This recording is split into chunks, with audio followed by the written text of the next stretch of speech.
En el budismo no existe la figura de un dios creador, mientras que en el Bhagavad Gita sí, y es fundamental, y es Brahman. En el Gita, Sri Krishna, que es un avatar de Vishnu, una forma de la realidad absoluta o Brahman, se encarna en la tierra antes de la batalla de Kurukshetra, acordaros, de la batalla de la gran guerra civil de Kurukshetra, en donde vemos a Krishna y Arjuna.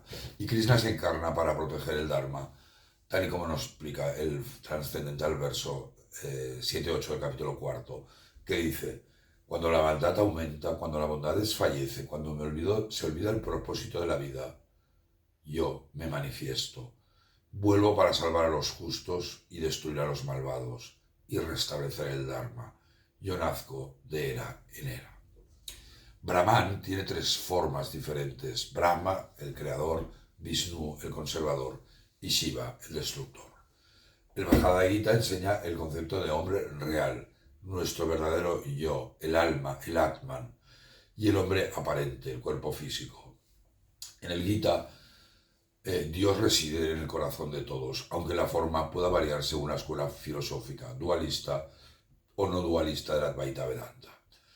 El principal deber, el paradharma o deber espiritual del hombre, es reconocer esta unidad con la divinidad. Para alcanzar esta liberación, el moksha, el Bhagavad Gita define los 4 caminos principales del yoga, aunque en realidad hay más, pero los principales son karma yoga, acción desinteresada; jnana yoga, meditación; bhakti yoga, devoción; y jnana yoga, conocimiento. Hay expertos que opinan que el budismo es una filosofía atea o agnóstica, mientras que otros no. Es un tema muy complicado de definir, pero en líneas generales podríamos decir que el budismo no enfatiza la adoración de una realidad absoluta como el Brahman del Bhagavad Gita del Camino Bhakti.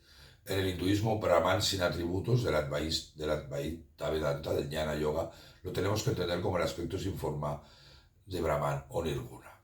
Cuando tiene atributos y formas se refiere a Saguna, que es la versión más cercana al Bhakti Yoga. Como decía Sri Ramakrishna, Dios es uno, pero sus nombres son muchos. Pero importante, en el budismo no existe la figura de un Dios creador. El Buda además no negó ni afirmó directamente la existencia de Dios, pero enseñó que no es necesario un Dios supremo para alcanzar la iluminación, algo que me recuerda mucho a la filosofía Sankhya, incluso a los Yoga Sutras de Patanjali.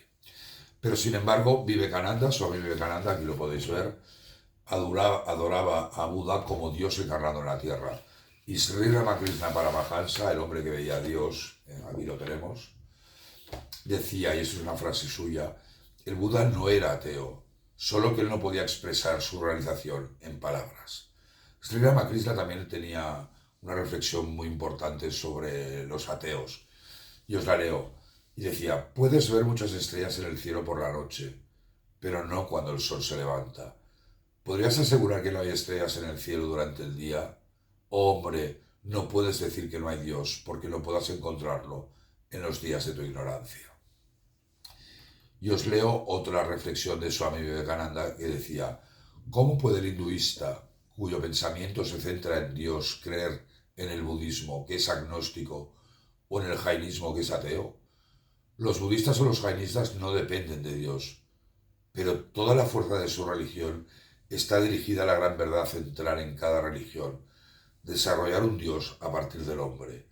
No han visto al Padre, pero han visto al Hijo. Y quien ha visto al Hijo, ha visto también al Padre. Profunda la reflexión de Vivekananda. Las tres principales razones por las que el budismo no tiene la figura de un Dios creador son: 1. Todo surge por causas y condiciones, la famosa ley de interdependencia. La creencia en un Dios no resuelve para ellos el problema del sufrimiento. Y la liberación, el nirvana, es alcanzado a través del esfuerzo personal, no por la gracia divina. En el primer punto, la ley de interdependencia coincide con el Gita, es la ley del karma. Pero en el Bhagavad Gita es Dios quien disipará la ignorancia y el sufrimiento, tal como nos explica Krishna. Y dice: pero no puedes verme con tus ojos, te doy el ojo divino, contempla mi poder soberano del yoga. Y lo hace a través del conocimiento, como dice el famoso verso del capítulo 3, verso 42, que dice: por lo tanto, con la espada del conocimiento Corta en pedazos las dudas nacidas de la ignorancia. Refúgiate en el yoga y levántate. Y por tanto el moksha se alcanza uniendo Atman con Dios.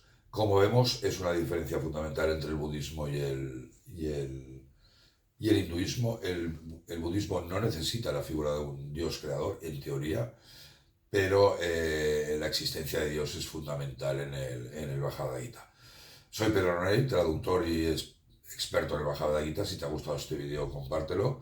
Y recuerda que esto es solo un brevísimo resumen de la asignatura Budismo y Bhagavad Gita. Muchísimas gracias. Om Namaste.